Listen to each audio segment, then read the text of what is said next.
So the question of why we study history has been asked ever since we've started writing it and recording it.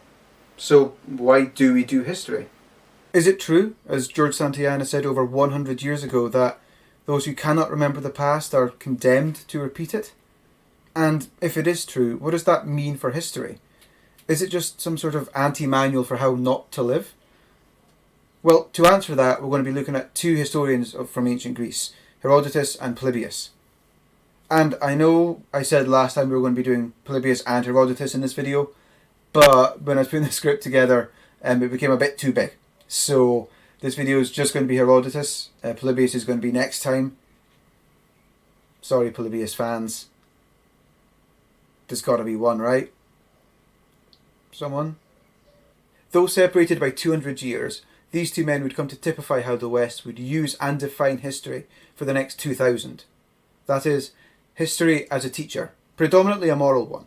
That's not to say they weren't interested in showing us the past in order to tell us what not to do, but that they saw their field as a means through which to transmit good morals from one generation to the next. Now, at this point I should discuss, however briefly, the state of history with a big H before the likes of Herodotus came onto the scene. So Herodotus is usually referred to as the father of history because he's the first man we would really recognise as a historian. He did his research, he took notes, he actually listened to the people he was interested in. Before him, histories were told, but not in any way we would recognise it. And even then, Herodotus to the histories read more like a novel than an actual history book, in that they don't really contain any hard facts or figures or any basic peer review. Being a culture centred around the oral tradition of storytelling, many of the histories prior to Herodotus were poetic epics set in the past, and these usually acted as propaganda pieces for religious, racial or royal causes. And they were less concerned with facts. The gods usually made cameo appearances. Think of the Trojan War as given to us in the Iliad. Here we see the noble Greeks going to fight their ignoble enemies in the city of Troy, a story in which the gods play a major role. Now, the Trojan War is a story for us for another time, but I think it serves here as an interesting example of this oral, quasi-religious tradition of the Greek world. And this makes sense when you consider that at the time, there's no civil culture to promote a non-propagandistic or even an atheistic sense of the past. Outside of the poetic epics, your only real source of learning about history would have been the local temple and the artefacts on display there. Temples back then would have acted much as museums do today as important tools for cultural transmission. The artefacts on display imbued with a meaning beyond their intended purpose and instead used only as props to promote the worldview and cause of the local cult. In all of these histories there's no real sense of explaining the past, only displaying it as a point of religious interest or, in the case of the poetic epics, keeping the listener's attention from beginning to end. Now, about that mention of propaganda I made earlier. I know it's easy for us today to hear that word and shudder at the connotations it brings to our modern minds, images of racist and inaccurate caricatures designed to make the reader or viewer believe differently from what actually is.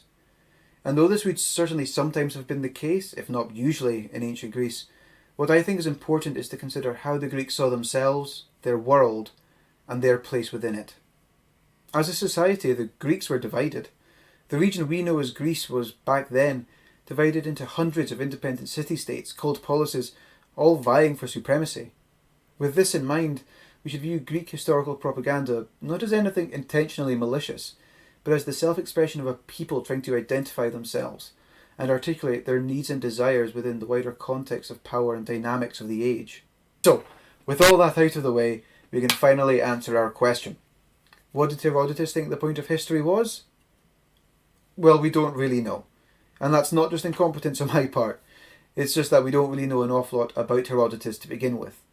All we know about him is that he was born in Halicarnassus in modern Turkey, that he moved to Thurium in southern Italy, and that he lived in Athens at some point.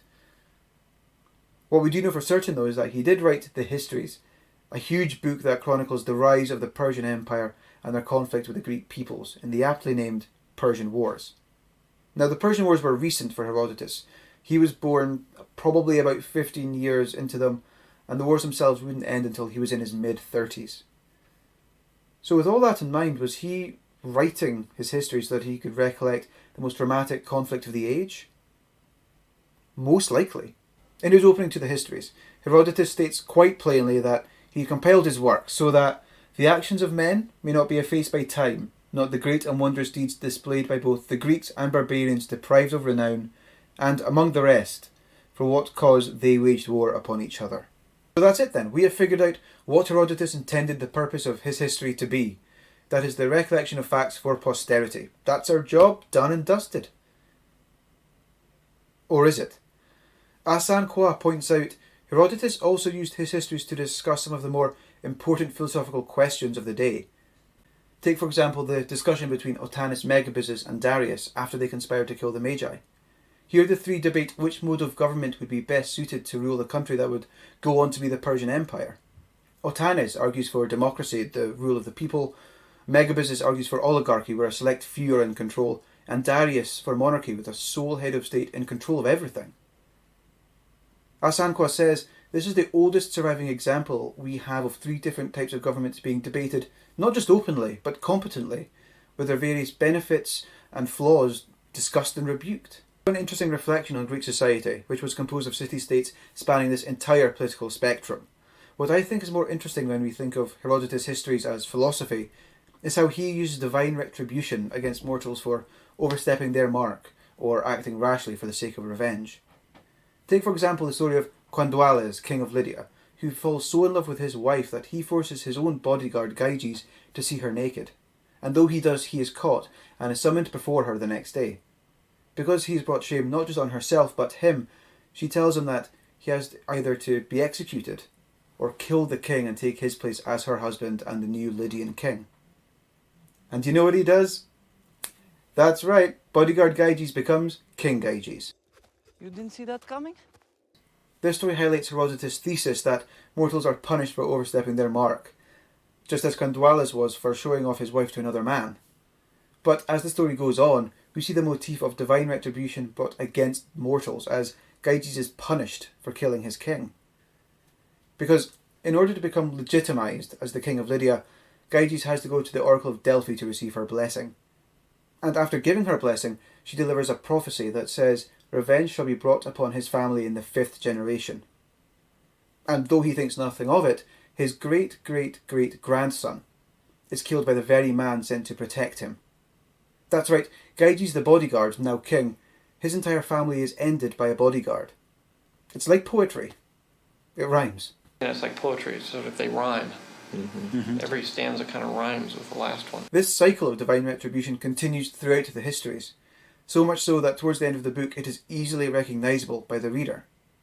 And it's this cycle that I think shows us what Herodotus intended his histories to be, a warning to the people of Athens of what might happen to them if they're not careful.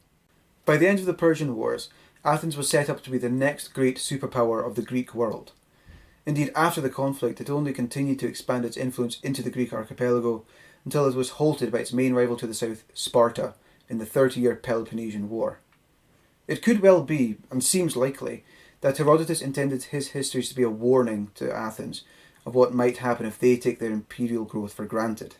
Take, for example, the story of Archaeology at the very end of the histories. Persian governor of the city of Sestos, Archaeology is captured by the Athenians after a long siege. Though he acknowledges his fault for stealing from a Greek hero's tomb, the Athenians proceed to take undue revenge upon him. They tie him to a plank and stand him outside the city walls. They then take his son before him and stone him to death. Only after he has watched his son die is he finally executed. Throughout this passage, Herodotus makes repeated reference to the fact that this whole story takes place where Xerxes first landed his armies from Asia to invade Greece, no doubt with the intention that his Athenian readership would join the dots between Xerxes, who at this point had met a treacherous death at the hands of his personal guard, and the undue revenge wrought upon Archaeocles by the Athenian army. Be careful, he seems to be saying, and don't overstep your mark. Revenge is the realm of the gods and does not belong to mortals. Here we see Herodotus using divine retribution as a tool for warning future generations what not to do. And this ultimately is what I think he intended to imbue within his work. Though not overtly moral, I think this at least shows the beginnings of the journey down which history with a big H would go before it reached the man who would be the subject for our next video, Polybius. So join me then, guys, and until then, keep reading and stay safe, or, goodbye. Sign-offs are really awkward. Here's some stock footage.